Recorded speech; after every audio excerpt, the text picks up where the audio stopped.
नाज़रीन, रुपया पैसा में आपको खुश आमदीद कहते हैं। मैं हूं अली नासिर। मैं सोचता रहा, जुमे को मैं तकरीर सुन रहा था बजट की, तो फाजिल वज़ीर जो थे उन्होंने बड़े, मैं कहूँगा बड़ी हिम्मत और जुर्रत के साथ तकरीर की।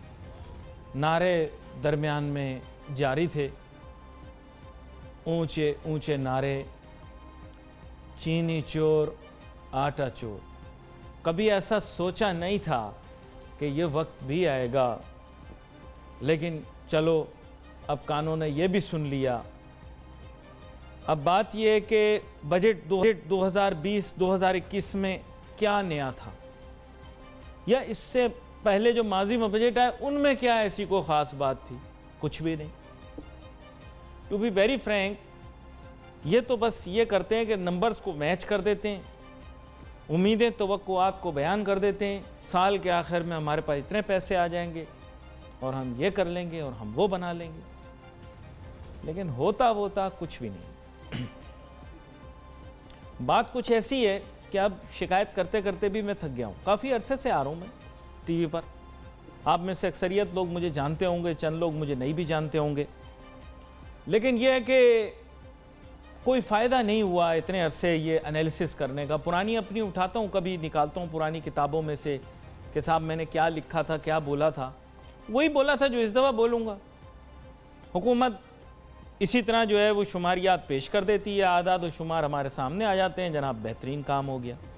दूसरी तरफ ये वबा, तो सब लोग दिल में मेरे साथ इस वक्त सूरह फलक जो है वो पढ़ें, सब दिल में पढ़ें, बड़ा ज़रूरी है। चार कुल वैसे भी पढ़ते रहने चाहिए। हमारे मुल्क के अंदर हासिदों की कोई कमी नहीं है। हसद और बुग़्ज़ और कीना इस मुल्क को ले बैठा, लेकिन बाकी मखलूक़ात का शर भी जो है उससे भी हर वक्त पनाह मांगनी चाहिए। तो आप लोग मेरे साथ ये दिल में तिलावत करें। मैं टीवी पर भी कर देता, लेकिन मेरा लहजा मिजाज तबीयत उसमें हो सकता है कोई खामी हो, तो कल गलती कोई सरजद हो जाए, बहुत बड़ी बात होगी। लेकिन फिर भी यहाँ पर आगे चलते हुए भाई, ये कोरोना का जो मामला है, मर्ज़ है, यह अब काबू नहीं आएगा। अल्लाह हम सब की हिफाजत फरमाए। मैं एक छोटा सा ब्रेक लूँगा, ब्रेक के दौरान आवत करें, मैं भी तिलावत करूँगा। Let's take a short break.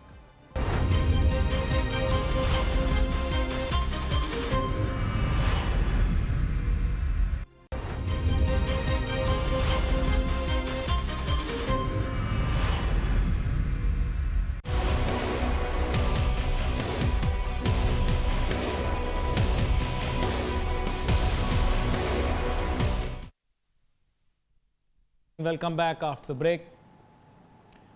Break पे जाने से पहले मैंने आपके साथ यही बात की कि जनाब बजट का दस्तावेज़ वही जो हमेशा की तरह आता है, और दूसरा मैंने बात की विबा की। लोगों ने मेरा मजाक उड़ाया, उल्टी सीधी तोहमतें लगाईं। आज वो ख़ुद को आईने में नहीं देख सकते और शायद किसी और को भी फेस ना कर पाएँ। मेरे साथ बहुत ही अहम मेहमान आज शामिल गुफ्तगू होंगे। डॉक्टर शाहिद हसन सिद्दीकी साहब माहिर माशियात हैं, किसी तारुफ के मोहताज नहीं। इनसे बजट के मुतालिक पूछेंगे। जनाब डॉक्टर शाहिद हसन सिद्दीकी साहब, पहले तो आपको वेलकम करता हूँ शो में, और दूसरा अब आप ही बताएं भाई, क्योंकि मैंने तो देख लिया, मुझे समझ कुछ ख़ास नहीं आई बजट की।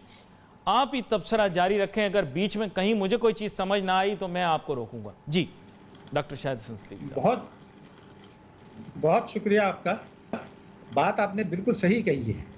पहला जुमला मेरा ये है कि ये बजट एक ऐसे मौके पर आया है जब फरवरी 2020 से पहले माली साल 2019 और माली साल 2020 में फरवरी तक इस हकूमत ने जो माशी कारकर्दगी दिखाई है, मैं सिर्फ पेश करूंगा हकूमत के और मिनिस्ट्री ऑफ फाइनेंस के आदाद शुमार।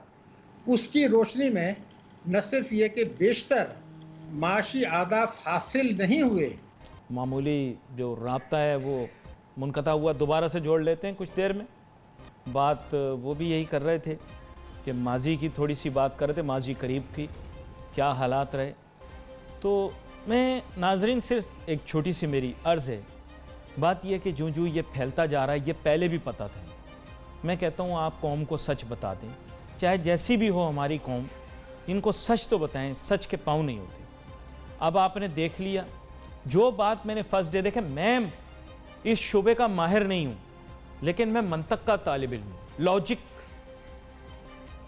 मैं लॉजिक का, मंतक का तालिब इल्म हूं।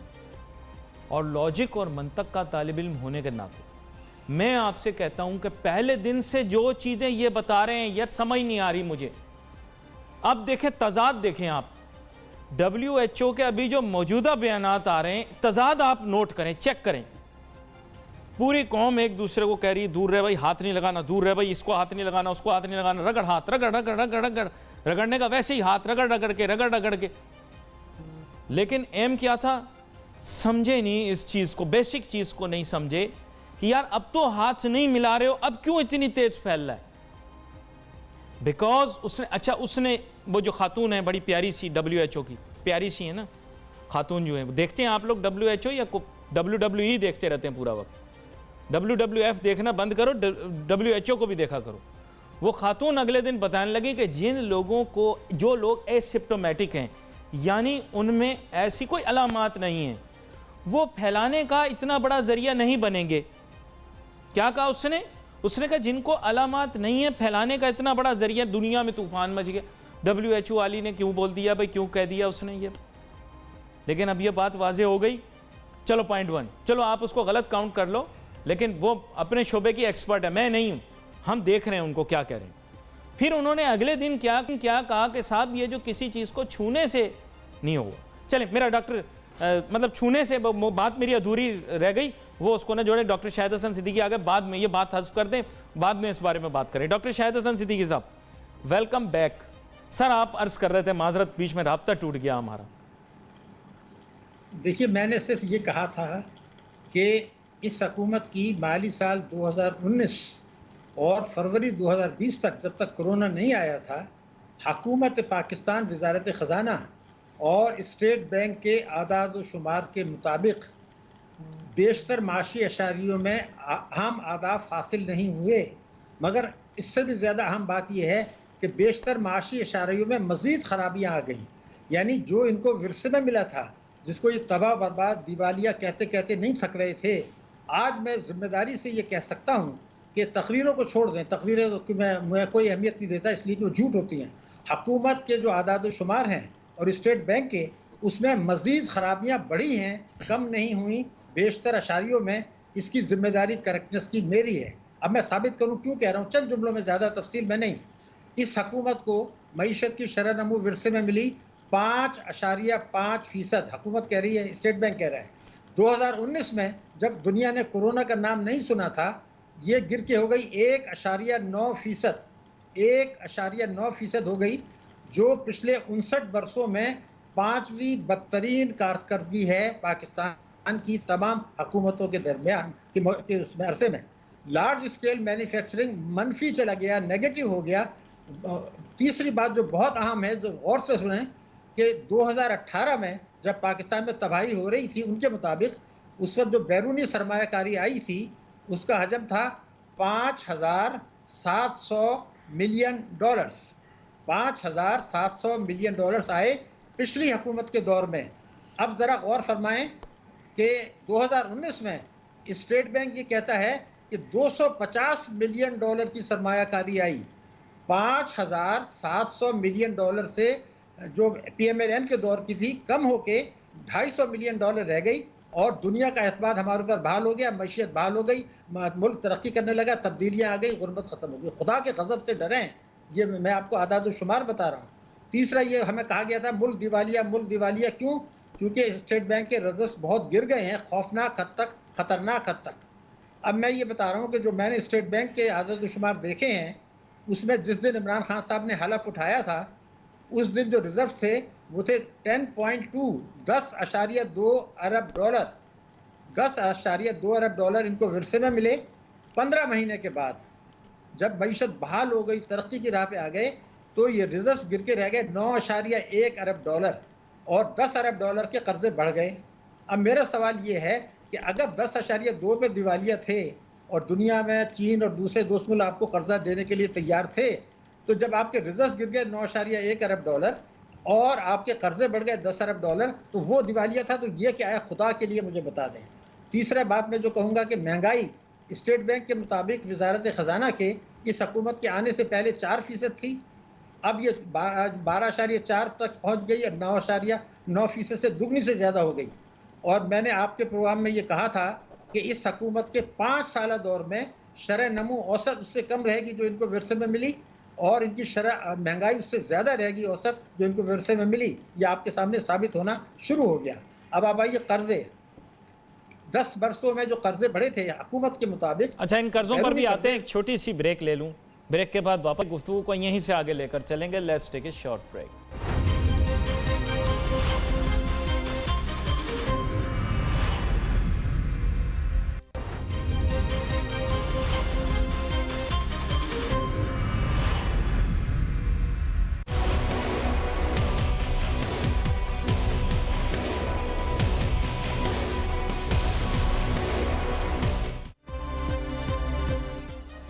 नाजरीन, वेलकम बैक आफ्टर ब्रेक।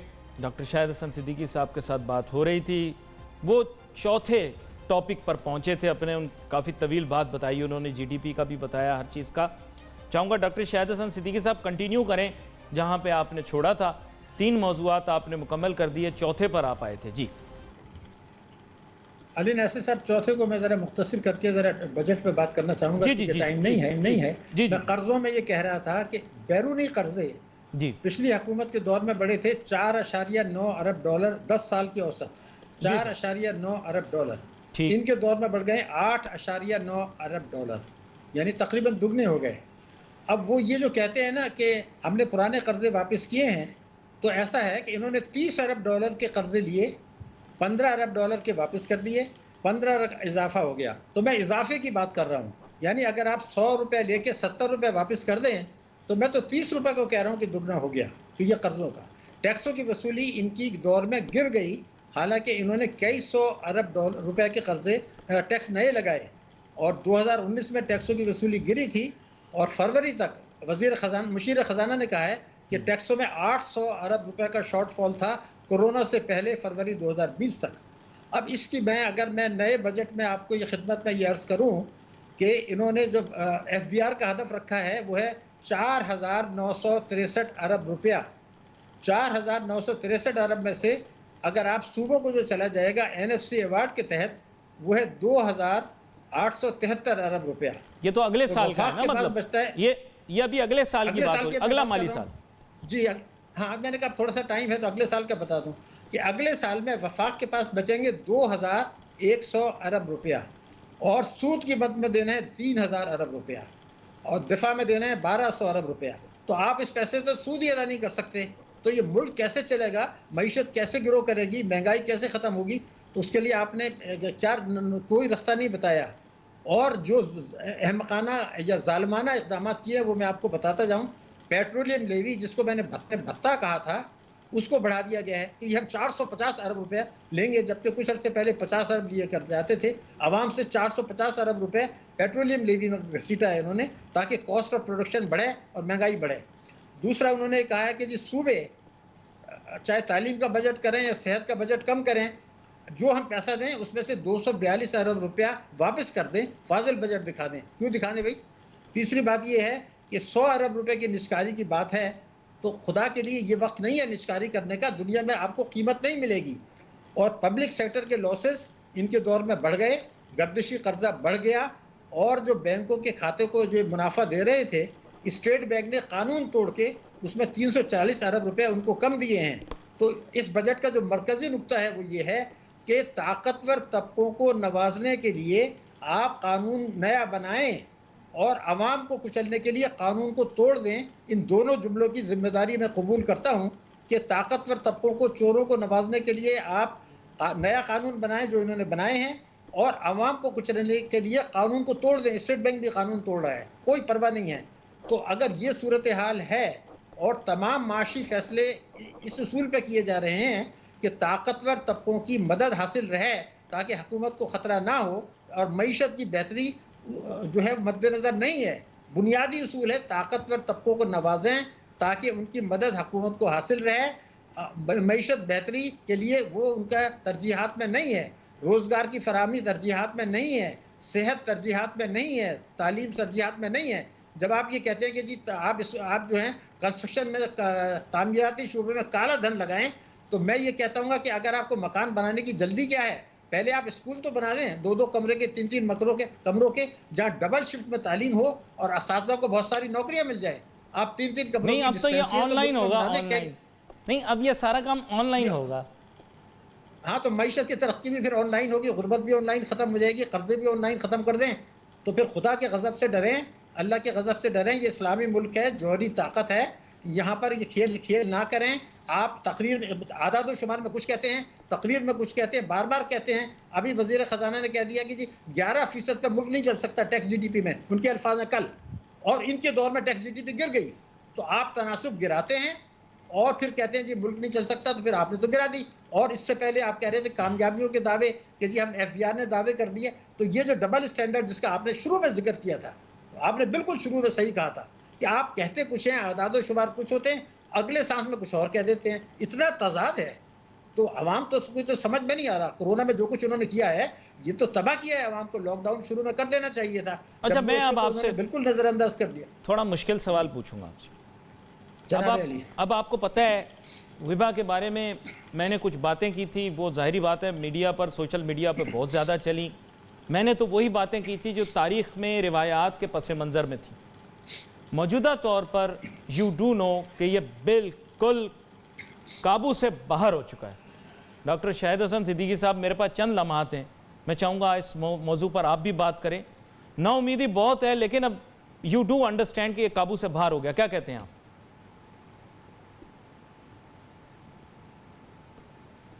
मेरे ख्याल फिर डॉक्टर शाहिद हसन सिद्दीकी साहब से बात नहीं मुकम्मल हो पाएगी, लेकिन हमारे प्रोग्राम का वक्त भी एक तरह से महदूद होता है, तो जितनी गुफ्तगू हम कर सकते थे हमने की बजट के मुतालिक। उम्मीद है आप बहुत कुछ समझा होगा। We wait for your messages on Facebook. Ali Nasir हमारी टीम को इजाज़त दीजिए। अल्लाह हाफ़िज़।